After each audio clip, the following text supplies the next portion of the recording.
Hey everyone, Mrhappy here, and welcome to Mondays with Mrhappy, aka Mrhappy Mondays, the weekly Q&A show where you ask me questions and I answer them. Already speaking out loud a little bit, I might as well apologize now. My speech is probably going to be a little screwed up. I wasn't feeling super well today, so I took the day off from live streaming, and I've been sleeping for a fair portion of it, if not, trying to tune into GDQ for the beginning of the day.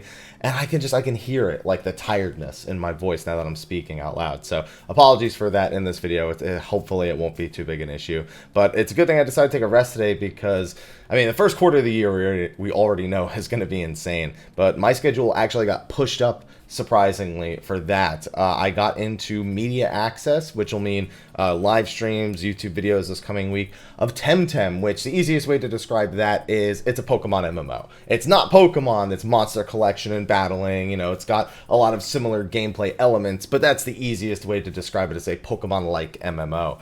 And getting into the media access for that, I've been keeping a close eye on it for months now, and fortunately, friend Faro saw that he got into it, and then his wife had pointed to the tweet with the influencer manager, and I was just like, I have to try, and I got in. So I'm going to be excited for that, but I'm going to need my energy for it because it's going to be a busy, busy week on top of Final Fantasy VI Brave New World, Final Fantasy VII New Threat, which I might be still going into arranged mode, Dragon Ball Z Kakarot's going to be soon, which I haven't played a Dragon Ball Z game in ages, so I'm actually super excited for that. Temtem comes out fully on the 21st of January, and then Kingdom Hearts 3 Remind is on the 23rd. February, we're going to have 5.2, and then March, well, it just gets crazier as time goes on, so you can tell we got a busy year ahead of us. So with that, before we get into the questions, thank you to our patrons. Another month of support from all of you. Very, very much appreciated for everyone who supports that, because it is just to support the YouTube channel. January is easily one of the worst months on YouTube, but you guys have always been clutch for me ever since I decided to kick that back up a while back. I don't deserve it, and it's always completely optional, but thank you to everyone whose name is going through, especially our patrons of darkness, Khuja Cross on Jenova and Kurenai Oni, who have gone above and beyond with their support. Those two have been amazing, but you've all been amazing too. Even those of you who don't support on Patreon, because you still tune in and ask questions, and that's all that, we don't have a Mondays with Mrhappy without all that, so thank you to everyone watching. Thank you to our patrons and our patrons of darkness. With that, let's see how many questions there are this week, because, like I said, I'm pretty tired, and I'd like to go back to just chilling for the rest of the day. So, let's get started. Alright, this is the first question I see. Hashtag Mrhappy Mondays. Sup, haps. Sup. I was curious to your thoughts on when we finally travel to Garlemald. I've been playing heavily since A Realm Reborn, but played a little of 1.0. I'm with you there, man.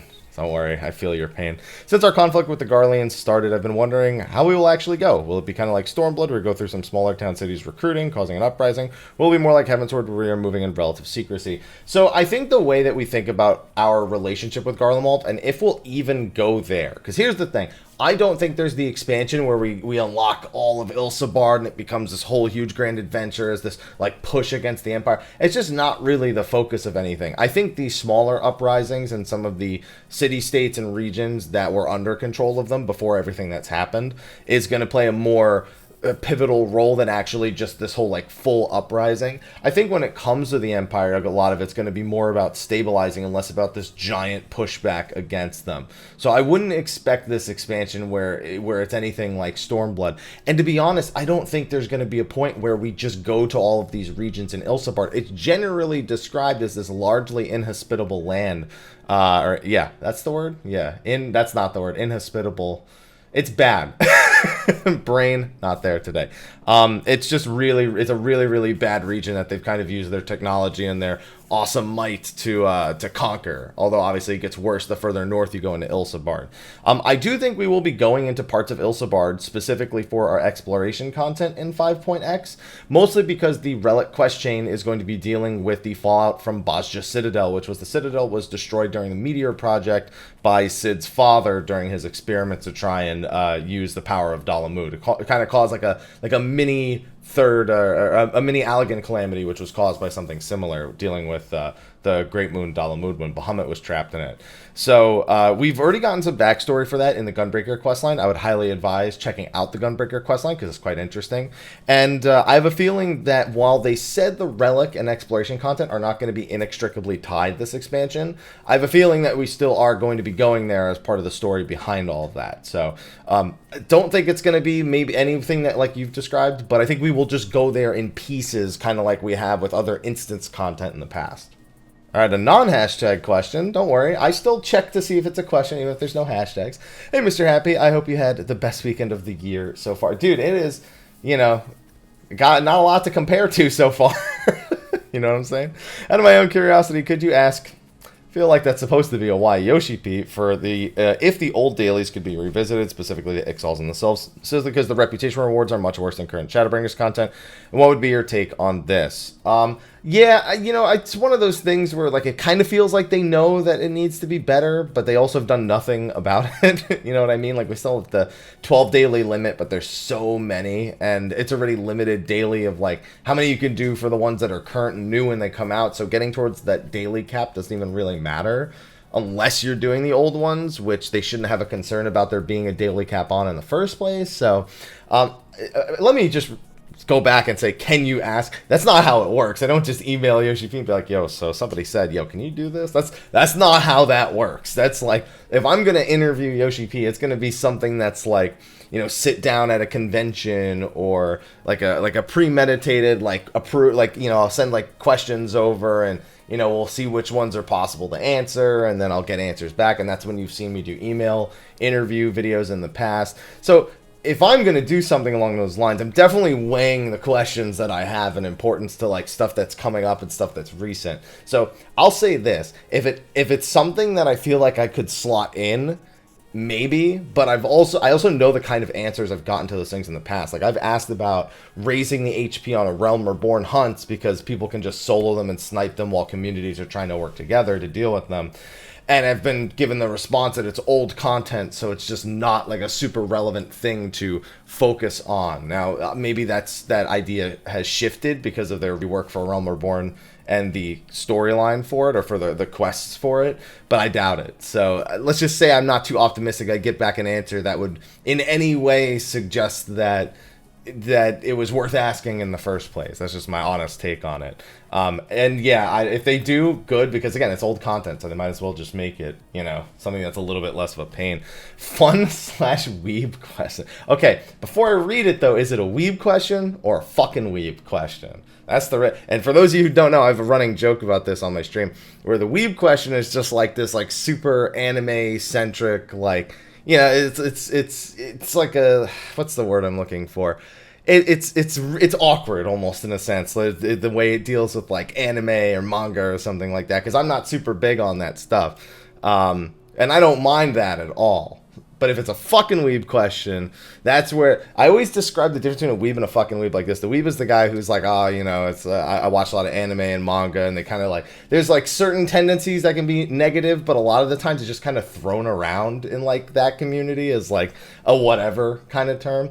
But then the fucking weeb is the guy who's like, hey, you watch any anime? And their friend goes, yeah, I watch that. Go, oh, what do you watch? They're like, well, I watch Attack on Titan. The fucking weeb is the guy who goes, actually, Shingeki no Kyojin. If you're like that, stop it. Okay? I'm warning you now. Don't be that person. Don't be that person in anything. You can be a fucking anything if you're ever like, don't be that person. Trust me. If you had to combine 2 14 classes to one class and had to reincarnate... Oh, yeah, don't worry. That's just a normal weeb question, but it's not even really a weeb question. It's like, it's not. You're just calling it a weeb question because it's like Final Fantasy, and it's a very, I guess, anime-centric, like sword art kind of thing. So first of all, anytime someone asks me what, like, Final Fantasy world you would live in, I say none. Listen, real life sucks. Don't get me wrong. Their shit is way worse. Like, I don't want to ever live in any of the fantasy worlds that have existed in my life. Like, of all the things I've gotten into, game-wise, book-wise, movie-wise, none of them. They all suck. And they suck worse and for very different reasons. If I had to combine 2 14 classes to one class, however, which I think is like perfectly fair, not weeb or anything kind of question.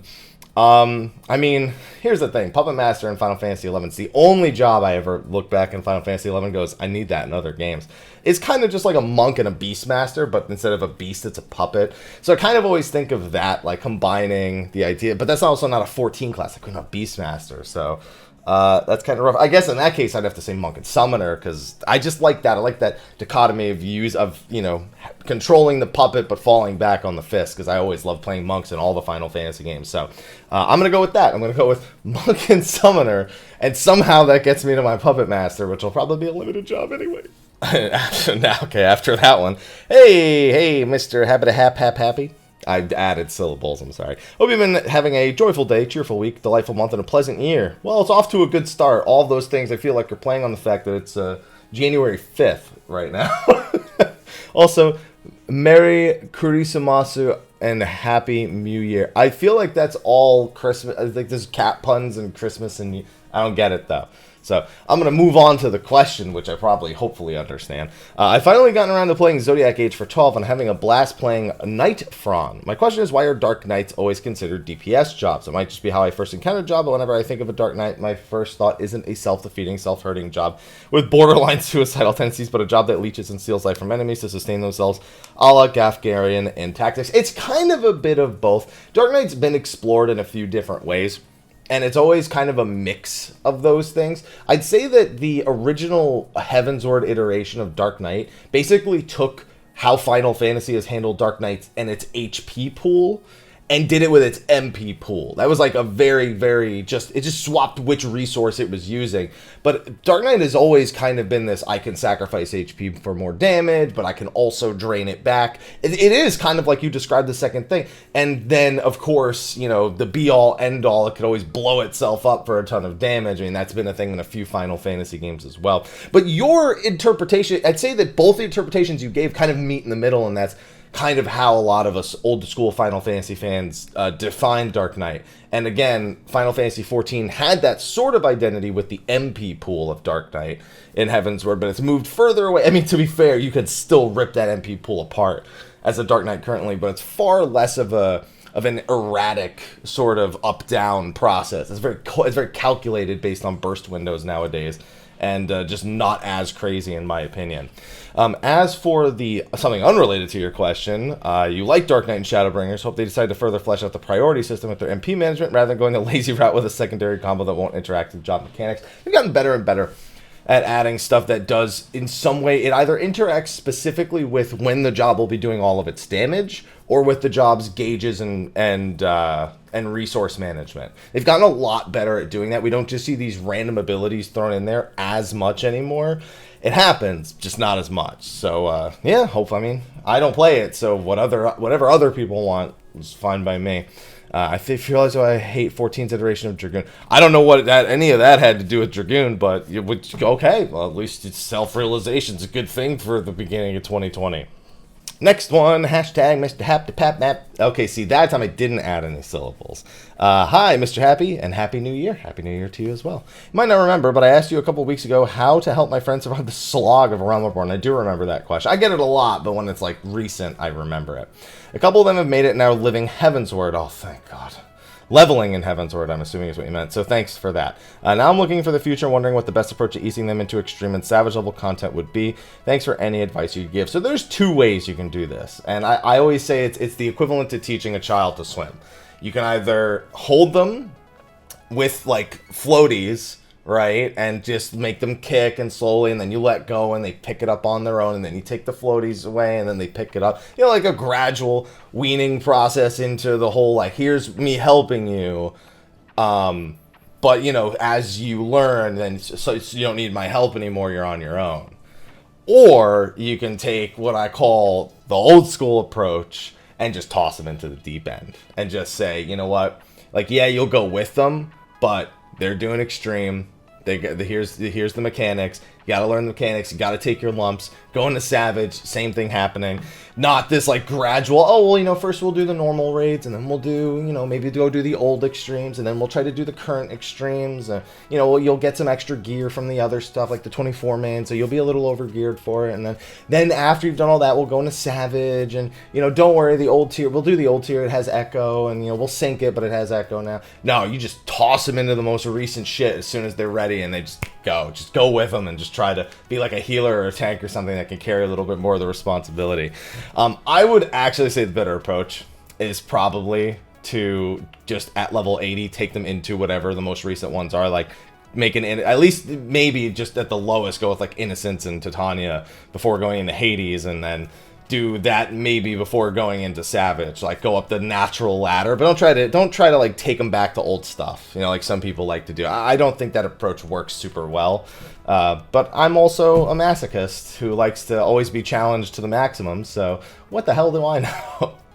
Alright, I gotta get back on track because you can't see him, but hiding just off screen right here is a little guest who decided to knock at my door because his food bowl was in here. Oh, aloha. Anyway, hashtag Mr. Happy Mondays. Hey, how you doing? I'm doing alright. You doing alright? I'm doing alright. Hope you're having a great start to the year, other than being tired, which is nothing new for me anyway. Obligatory, been watching for a while. First time asking, well, more like wanting some help. Okie dokie, let's see what I can do. There's a lot of text here. I've always been a caster main in every MMO I played. In 14, it's no different, but at least here I have to spread my wings and ended up playing Scholar, Red Mage, and Dancer as my mains in those roles. As you can see, I got a love for ranged caster roles. Never really touched anything outside of that. I have completed all the role quests for the 3 jobs as well. Just got the tank one to complete. Last night I figured that I could just pick up Gunbreaker since I would probably be the quickest to level. It starts at 60, and I might as well get that one role quest done to get the achievement for it. Oh man, in my comfort zone. I'm not used to playing in melee range at all. Let's have 0 ideas what I'm doing as a tank. I thought it would be easier as I tend to play healer, which from the sidelines, I see what tanks do and hearing what my stuff talks about. But nope, sadly, it's not that easy. So I was wondering if you had any tips or tricks for complete tank noobs such as myself. I mean, the biggest thing is there's one thing that is always true in every job. And as long as you have that constant, you can play at least you can play every job at a competent level. Always do your ABCs. Always be casting. As long as you're Gunbreaker, especially as long as you're pressing your button and the next button lights up, you're already doing better than a lot of people, believe it or not. Oh, if are there more than 1 enemies? Like, are there more than 2 enemies, 3 enemies? AoE instead of single target, you know? That's the basics. And then the only difference with a tank is you're the one getting hit. So you need to look at your defensive abilities and be like, am I used? Don't look at them and be like, nah. Don't be one of those people. Like, I hate when I see, dude, you don't understand how many horror stories I have. I'm going into a dungeon and be like, oh, we shouldn't need defensive cooldowns on trash. It's for bosses. Or somebody says the opposite. They'll be like, oh, you don't need defensive cooldowns on bosses. That's for trash. It's like, yo, I can see trash. All right, that's fine. I can see it already as it is. I'm not talking about the enemies. Yeah, it's literally just that. Always be casting, understand how your job resource works, and then spend it. Make sure not to just sit on maximum of it, which is true for the other jobs you said you played, especially Dancer and Red Mage. And just live. Like, that's it. That's all it is, the tanking. And have tank stance on, especially if you're just doing basic dungeon stuff. The only thing that then gets a little more complicated, but this doesn't even apply to you because you're just talking about leveling it from 60 to 80, is like tank swapping. You know, like, oh, the boss is using something on the other tank and we need to swap, so I use Provoke. Bam, I'm done. Oh, I can, when he needs to take it back off me, Provoke and shirk it back to him. You know, he'll Provoke and I'll shirk it back to him. It's like, it's really not anything other than just take your time and learn it. Like, that's it. There's no shortcuts. There's no cheats. It's always be using abilities.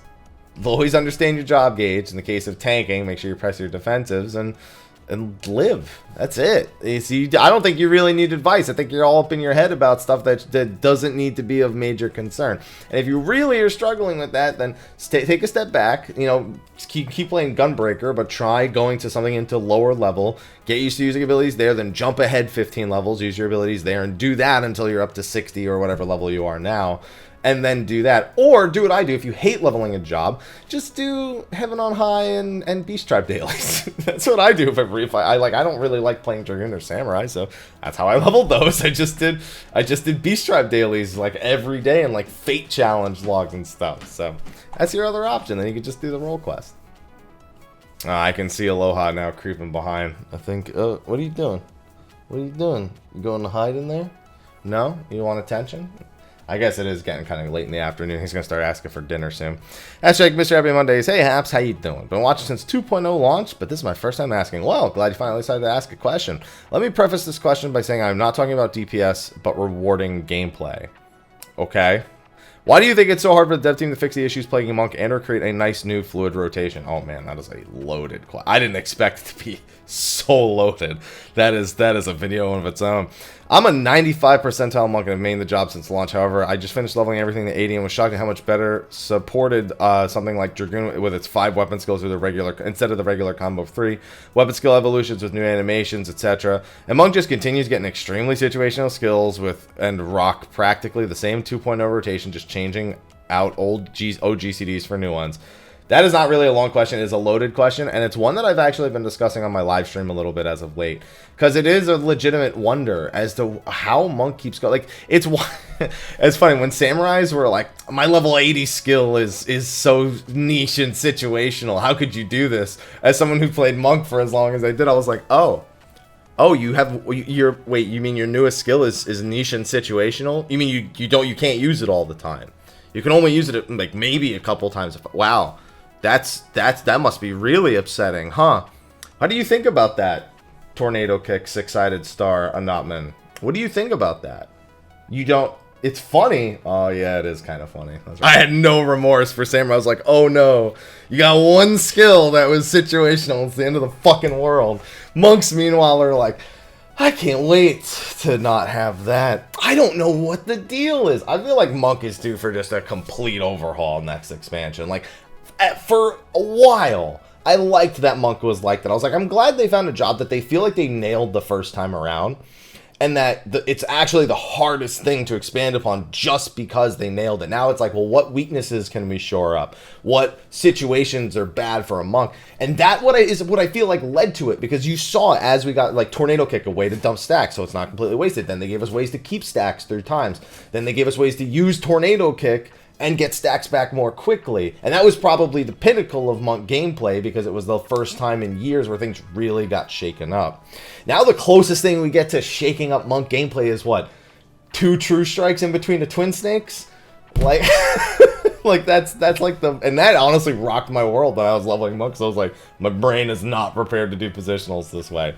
I don't know, dude, but I think it needs an overhaul. And here's the thing. It's not even... Aloha. Stop digging at the carpet. Come be in the video. Here, come on. Be in the video while I talk about monk. Come here. Come on. Don't just look at me. Come on. All right, or you can go over there, too. That's fine. I got to let him out again after this. Yeah, it just... And it's strong. Like, leveling, it's strong. In raids, it's strong. Gameplay-wise, I agree. It could just... It needs a little bit of a bump. It needs some help in the fun and feeling rewarding department, because I don't feel like it has that feeling either. Alright, next one, hashtag Mr. Happy Mondays. Hope you're having a good day. You too. Was wondering if you think Blue Mage deserves a bit more credit than it currently gets from the raiding community. While it's true it still can't do current Savage content, it's also true that its major tasks currently include some of the hardest raids in the game at the present moment, including A8 Savage. Seems like every video I've seen from top raiders seems to be worrying Dread near the clear of these content. That being said, it feels like some people still think it's not really a challenge because it's old content. What is your thought? First of all, I'd like to say that if somebody is not into the design of Blue Mage, that's fine. You know, as much as I enjoyed it, I've enjoyed what it was. I still completely understand the idea that it is old content, that it isn't anything new. The big thing is, it's new from a perspective standpoint. It's not new from this thing to do is brand new. Because I've done A8 Savage, I've done A4, I've done Coils, I've done all that content before. Yes, by definition, it is old content that you do on Blue Mage. But the means through which you have to perceive and approach it are vastly different. And that's something Final Fantasy XIV doesn't get a lot. We actually did a show on this for State of the Realm. If you haven't seen this week's State of the Realm, it covers this. And this question was, as it seems, from before we did State of the Realm last week. So that may actually apply to it.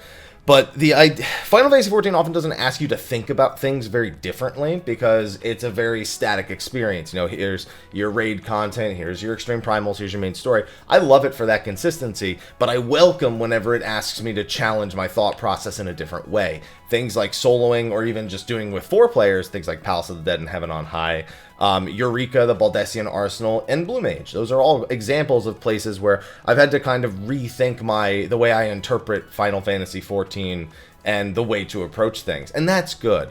So I don't think that it doesn't get enough credit from the raiding community. I think that it's more of just what you see. You see the people beat stuff on Blue Mage. You see the people struggling. You see the people, you know, towards the end being really excited and having that, you know, that prog sense, like, yes, we got it kind of thing. but it's gone in an instant. And very rarely do you see those people approach that content a second time. Maybe they help a friend, maybe they genuinely enjoy it to the point where they could do it over and over again. But it is often a one and done thing, and it's hard to really give something a lot of credit when that is kind of the core concept behind it. Yes, there's the weekly extremes you can do with it. True, you could join and just do it if you think it's fun, which I actually do like to do as Blue Mage. But it still is what it is. And so people who don't want to approach it aren't suddenly going to change their mind. Most people won't, at the very least. It will take something else, and you'll never be able to undo the thoughts of someone who wanted to play it as a main job. That just won't happen. And that's fine. No one has to feel that way, and if that's a majority feeling, even if I enjoy it, then whatever happens, happens. Whatever they decide to do with it or not do with it in the future happens, because that's what the majority of people want. And I'm not anyone to say it's right or wrong. It's just different opinions. Next one, hashtag Mr. Happy Mondays. You know, the first few questions were all from like 2-3 days ago. Now these are all from like 6 days ago. It's normally the opposite, believe it or not. Hashtag Mr. Happy Mondays. Hey, Happy, you doing alright? I'm doing alright. You doing alright? Good, because I'm doing alright too. In 14, we currently have a system of characters level synced to the content being played. How do you feel about a system where the content level synced to the player? I'm sure it takes more work. It certainly does. Than simply making the enemy stats larger, but I personally think it would be fun challenging old content such as the Binding Coil without having to limit myself to just level 50 actions. So you're kind of asking a similar question, but in the opposite way, because you want to make it so that the content syncs up to the player.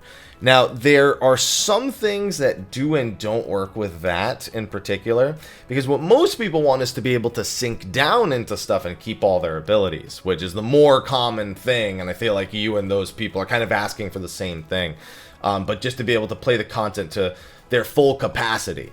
Now, on the side of sinking down but keeping abilities, it sucks. It's great in like pre-made situations, horrible in pug situations. So again, that would need to be something that's completely controllable, because you can't have the level, 18 gladiator who barely understands how the game works yet to hold aggro against the level 80 black shit. I can't even be confident to hold the aggro against the level 18 thaumaturge, because they can just rip shit. Even with the changes, I've seen people lose aggro just because they don't fully understand the way the game works. They don't know when they've lost aggro on a target, when they didn't hit a target to get aggro, they not paying enough attention. Like, there's all sorts of things that can happen at the low levels that are hilarious, but it's part of the learning process.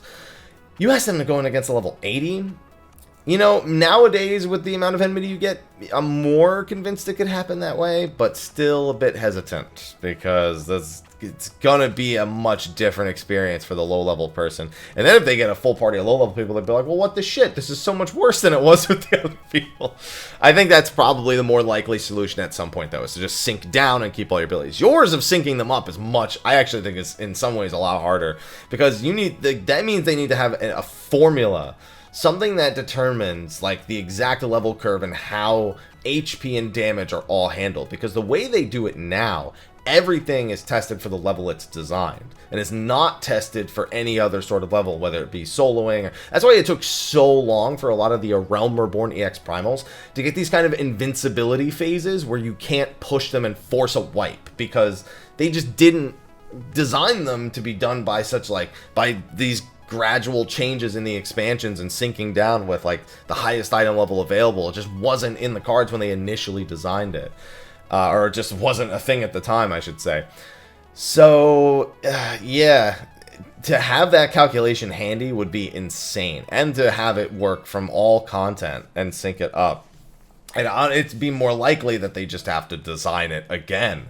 And not to mention, a lot of those old things are not particularly challenging with all of our level 80 ability. We are very, very capable at level 80. It's kind of ridiculous compared to the way the old content is designed.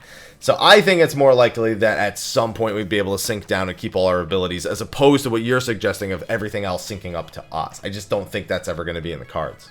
Alright, we got a hashtag one question here, and a hashtag Mr. Happy Mondays. How's it going? You doing alright? I'm doing alright. I'm doing alright. You doing alright? I'm doing alright. First time asker, long time viewer. If you consider coming back 2 months before Shadowbringers, a long time. Hey, it doesn't matter how long you've been here. I appreciate you. My question is, do you think we'll ever get a scythe using class, something like 11's Dark Knight with the Relic Scythe? Funny thing is, they recently just buffed these scythe skill for Dark Knights in 11 because it was very niche and not the generally accepted weapon, which, to be fair, has kind of been a thing with Dark Knight in 11 for ages, unless you had an APOC, which still is kind of the case because APOC is really, really good scythe, but it's just gotten a lot better for them as of late. That being said, I don't want to say no. I don't ever like to say no to these things because the truth of the matter is they can do whatever the hell they want. Who am I to say, could they do it, could they not? I'm a nobody. All right, they could do whatever the hell they want. Some people might be like, they already have scythe glamour, so that probably means they won't do anything. Or, a scythe is like a sickle, is like a gardening tool, which, I've subscribed to that theory in the past. But they can do whatever the hell they want. It's their game. Will they? I don't think they will. I think they might feel people too closely associate Dark Knight with Scythe because of Final Fantasy XI, and thus they probably won't give another job that as their primary weapon. I mean, we ran into that problem with Dancer. I kept telling everyone, dude, Dancer's probably going to be throwing chakrams, and people said, why? They use daggers and swords in 11. I said, their artifact weapon at level 40 is literally a chakram. And I just think that they're going to take that indication and go with it in 14. I ended up being right. People were like, a chakram's not a throwing weapon. I was like, yo, listen, we're going to, I've been in your boat before, like with Final Fantasy, I'm kind of defining how we think of a weapon or a job. And so, I don't think they will just because of that exact thought of comparing it to 11's Dark Knight. And I think they're going to think people find it too closely associated. And if they don't just give Dark Knight a scythe, then it's going to be worse than trying to make something brand new that uses a scythe. But they can do whatever the hell they want. Alright, sorry, I skipped another monk question because I felt like it was a bit redundant with the way that I answered the other one, so hopefully it ends up being satisfactory to the person whose question I skipped.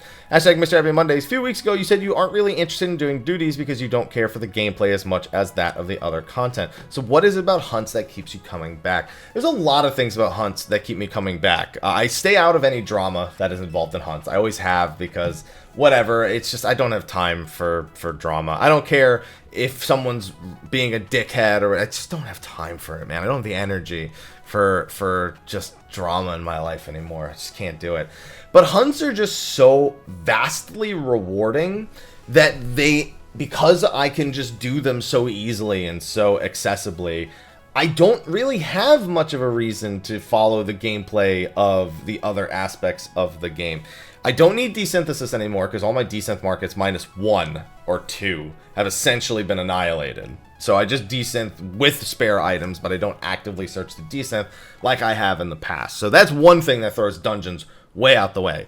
Glamour, not interested. Just doesn't matter to me. Tomestones, hunts are better. It's like I don't have a reason to do a lot of like dungeons. Specifically, the thing you're referring to that I was commenting on was dungeons. So that's not just duties overall. But the hunts, I literally here's what a day of hunting would mean for me. Let's say I do 1 or 2 hunt trains, right? That's 12 A ranks in 1 hunt train. So let's say I do 2. That's 24 A ranks. Now, let's say conservatively I have a 50% drop rate on grade 7, grade 8 materia. So I've just picked up 12 grade 7 and 12 grade 8 materia. Now, looking at selling prices, the grade 7's nothing too much, maybe 1K on average, 2K. The grade 8s, did I say 6s? Grade 7s and 8s, so grade 8s. Depending on which one, maybe I can get like 6K for this one or 8K for that one, 9K. But I've already put like 150K in my pocket on just the materia. Now, looking at the actual tombstone amount, Gosha tomestones, multifaceted alchemics have been anywhere from 4 to 5K gil in the recent months that I've been selling my Gosha mats. Now, I don't sell them to individual people. Like there are some people put up a party finder, say we'll buy your Gosha tomestones. I'll tell you what to buy and then I'll purchase the items off you. I just go right to the market board. The last batch of multifaceted alchemics I sold, which by the way, for a full set of 2,000 Gosha, will be 100 exactly of those, were 4.5K a piece. So I sold 100 of those, so 450K. I picked up most of those Gosha tomestones from the hunt. So now I've got that. I've got my weekly cap of Phantasmagoria, which will take 4 hunt trains with 10 then left over to do, which on a good day can take maybe, an hour and a half, 2 hours. And don't get me wrong, I can do a bunch of dungeons in that time too, but I'm not done because I still have earned the materia, and you can earn materia in dungeons, but again, I'm still not done here. Then I have depending on where I've done the hunts. If I'm only doing the most recent hunts and I'm getting the clan nutsy nuts, then I'm buying upgrade materials for raid gear and job stuff that I can make item level 470. I can buy materia, more of it than I already had, and I literally have thousands of pieces of materia at this point. I could buy, of course, any of the other random stuff. You know, there's mounts and minions and housing things. But then if I go back and do anything in the old hunting areas, Allied Seals, Centurio Seals, obviously I have Blue Mage for that as well. But one, like a Realm Reborn, or one Heavensward S rank, I think is like 30 free teleports, because Allied Seals are 5 seals to 1 free teleport. So I can do the old B ranks there. I can hunt the old A ranks or S ranks there if I really need any of those extra things.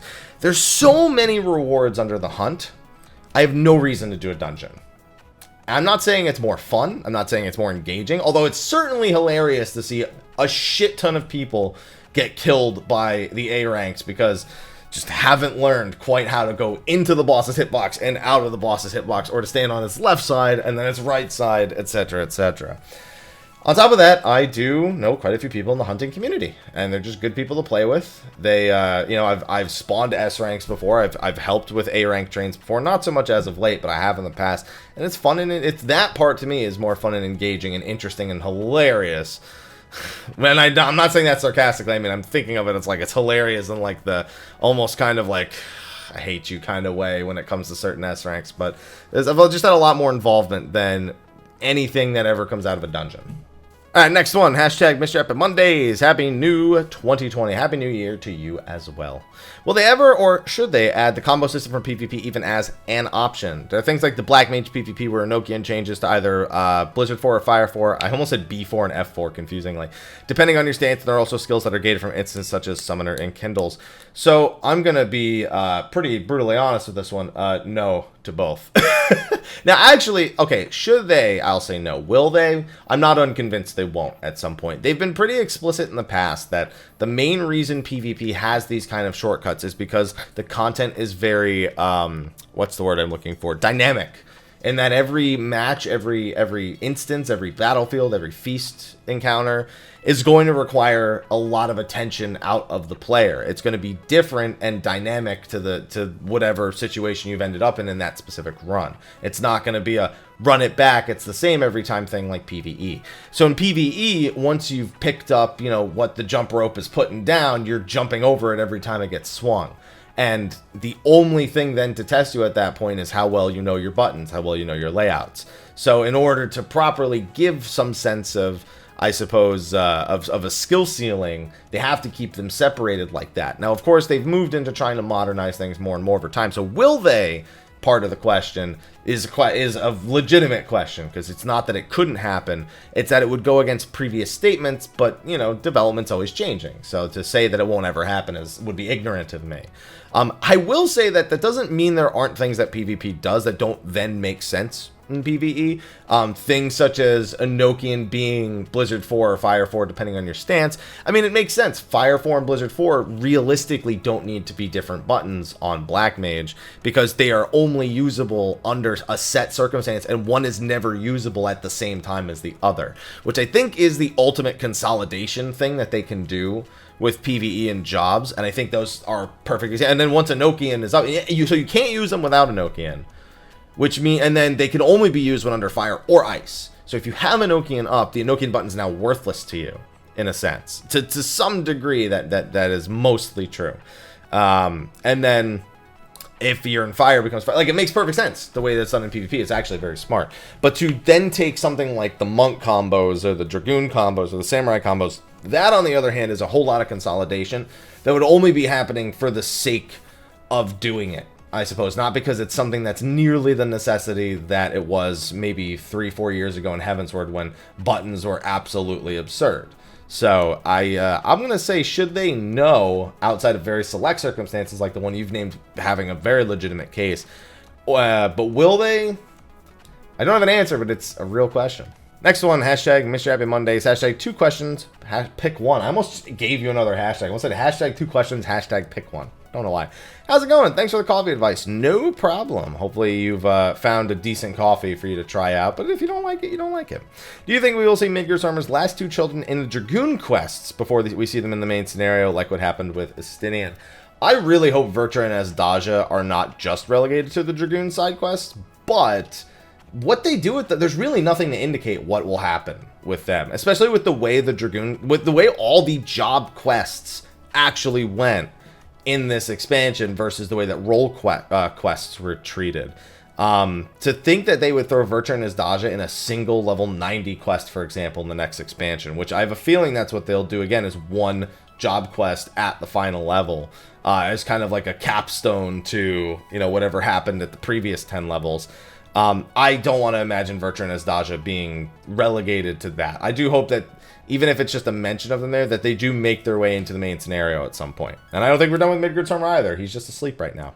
2, since we've seen Derplander over the years, we've seen him pick many jobs, but we never saw him choose a caster or healer. From the jobs we have now, which ones do you think he'd choose? I mean, he's a frontline. Here's the thing. So he went from an archer to a warrior to a dragoon to a samurai. Well, to a monk to a samurai to a dark knight. He's the hero up front. He is not a hang back and chill. That's why he got away from archer. Archer kind of almost signifies like when he was a new adventurer and he was kind of like uncertain of himself. But as he's taken up the role of warrior of light, he's always been like a frontline kind of guy. And Ardbert being essentially our Derplander in the game, you know, just being up in the face of being a warrior. I don't see him ever not being a melee is the big thing. I just don't see him ever being the hang back and heal kind of guy. Everyone relies on this person, even if they have allies and friends and whatnot. They are, for all intents and purposes, the sole hero of the story. And the idea of them being the one who hangs back and heals and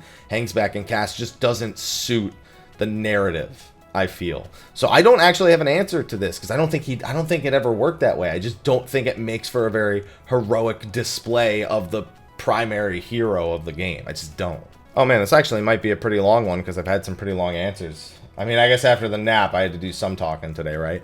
Hashtag Mr. Happy Mondays. Hello, been watching you, Hap, since September last year, and I love your content, especially the best series. Thank you. I'm a dancer main on Crystal, and had my questions revolve around parses and FF logs. I've been trying to improve my DPS in preparation for practicing Uwu at some point in the future. I only had 2 purples, one on E2 Savage, one on E4 Savage. I've been trying to purple the other 2 fights, but recently I had a run on E3 Savage where a paladin called me a shitty dancer despite only dying 1 time in the first pull out of the 3 pulls we had. Well, if it's one of those 3 pulls and give up kind of groups anyway, you can't really take them very seriously. And I also don't know what you did to offend. You died, but I mean, what the hell? Everyone dies in fights occasionally. I'm sure that paladin's referring to my logs. If he didn't say so, I wouldn't assume so, because so great example. I wouldn't assume that just because somebody says you're shitty doesn't means that they're looking at your logs and determining that. It might be the case, but you haven't given me 100% indication of that here.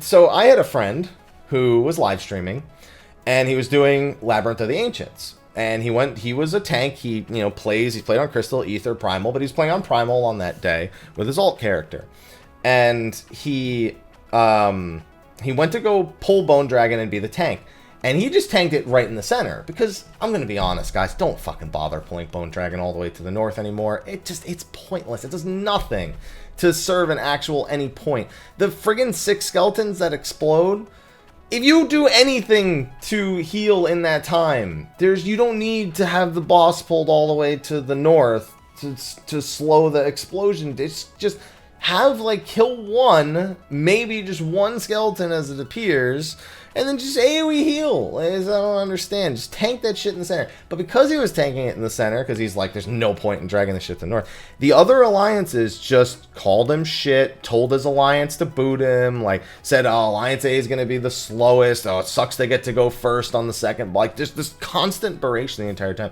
You make any mistakes, some people just, they lord it over you for whatever reason that makes them erect and not erect, erect. I know what I'm going with here.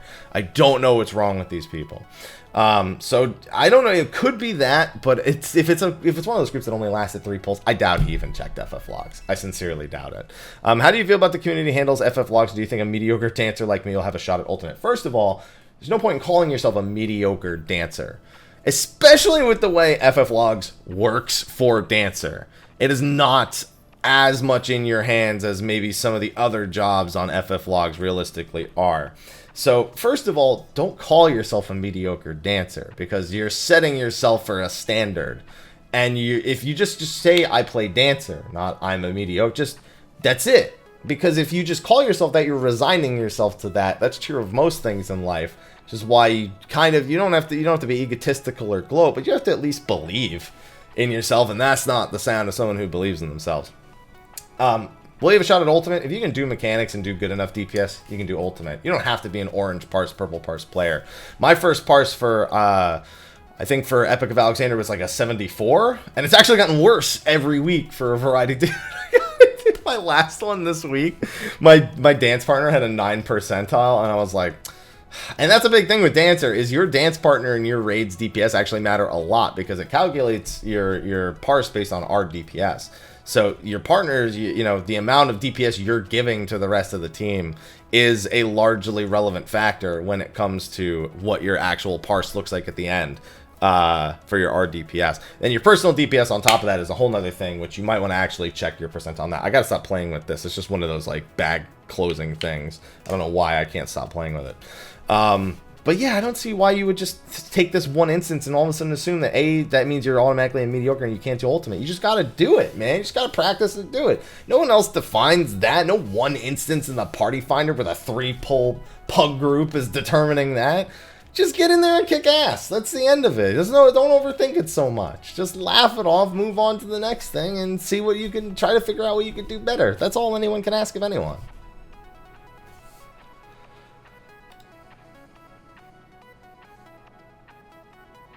Next one, hashtag Mr. Happy Mondays. Hey, how you doing? I'm doing good. How you doing? I'm tired, and this video is longer than I thought it would be, and it's longer from me singing. My question is on the distinction between hardcore, midcore, and casual statics. Are there general expectations based on those classifications, or is just the general mindset when looking for a static for the next raid tier? It is mostly the mindset, but actually the amount of hours that go in is a big determining factor. So you can be a really hardcore player who doesn't play a lot of hours, but most of the time, hardcore implies a lot of hours when it comes to statics. Casual statics maybe raid 2-3 nights a week, 2-3 hours a night, a lockout or two, you know, something like that. Midcore implies that, you know, you might do 3 to 4 nights a week, and you might do, you know, like 4 or 5 hours, but on a weekend you maybe try to raid for longer. You know, you see if you can free up your schedule if everyone's available, and throw in some extra hours to get that nice little extra push. Hardcore means from the day it comes out, you're doing like, you know, 12 to 16 plus hours and trying to beat it in the first few days and just get it done as quickly as possible. And hardcore can mean, you know, a really high amount of hours without success as well, especially when it comes to Ultimate. So those are the kind of expectations. If you're looking at a hardcore static, expect that they're probably trying to do 16 hours a day, like take the first few days off from work to get it done, and then, you know, get that week 1 clear. Midcore, maybe a week 1 clear, but more than likely a 2-3 week clear with some extra hours on the weekends. And casual, 2-3 nights a week, no exceptions. Expect maybe nights to even be lost to people having real life plans, but it's just for people who want to participate in the content but not necessarily rewrite their whole schedule around it. Alright, so in between that last question and the next one, I actually scrolled down to see how many there are, and there are a lot more, and I can actually kind of feel my eyes kind of getting heavy, like I'm about to go to sleep again. So I think I'm going to do 2 questions, and then we'll wrap it up. And the other questions I'm not skipping because I didn't want to answer them. I didn't get to them. So try asking again next week. There might be 1 or 2 of them that I wasn't going to answer just because they were repetitive as well. But it is what it is. We'll see what we can do. Anyway, this is going to be one of the questions we take. Hashtag Mr. Happy Mondays. Howdy, and how are you today? Sleepy. Mr. Sleepy. I'm currently taking a break from the game, but I wanted to ask, if you don't do Savage, is there any reason to keep improving your gear? I felt that I was gearing my main class for no reason and got burnt out leveling classes that I won't play once they hit max level. I had a burp there, but I just inhaled and it went away. A lot of the time, it's just for the preparation of the next thing that you're going to do, whether it be EX Primals, the next normal mode raids. There's a bit of a case of fear of missing out when it comes to some things. Like if you're not someone who is upgrading gear, if you don't get it, then odds are by the time you maybe do want it, it doesn't matter anymore, and you just have to move on to the next thing. But now there's like this gap between you and that next thing that maybe you don't want to overcome. I'd say that no, there isn't really a big reason to gear if you're not doing Savage, other than the desire to want to improve your gear and your DPS, which it totally makes sense for some people, you know? It's like when I've beaten beaten everything in the game except for like one enemy. Like I just finished playing New Threat for Final Fantasy VII. And there's other items I could go and collect, make myself even stronger, but I also know I can just do it as is. So do I really need those items? Why are those items even there? I guess it's just for another approach. Like, you know, it's those kind of thoughts that go through your head. So I would say not to force yourself. Final Fantasy XIV is a game that's literally built on not forcing you to play if you don't feel like you need to or you don't want to. It's not trying to come up with gimmicks that make you sit there and log in every day outside of giving you a weekly cap for certain things. So you feel somewhat motivated to maybe keep your subscription and come back the next week. But if you don't feel that motivation, it's also not going to guilt you because the next major patch that comes out, there will probably be options for you to catch up when you didn't spend week after week after week just trying to grind out tomestones or grind out Savage or whatever it was at the time. It's a very forgiving game on that front, and it's why people should always feel comfortable stepping away from it if they don't feel like it's the thing for them right there. You know, it's a perfectly reasonable thought, and it's very much in tune with the game's design. So don't force yourself. That would probably be my best advice there. All right, and the other one that I'm going to take is this one right here. Again, there's actually a really funny one that's right above this that I wanted to answer, but I'm going to leave it for another week because I have a feeling it's going to show up another week. Hashtag Mr. Happy Mondays. Hello, Mr. Happy. How you doing? I'm doing all right. You doing all right? I'm doing all right. Got two quick questions for you. All right.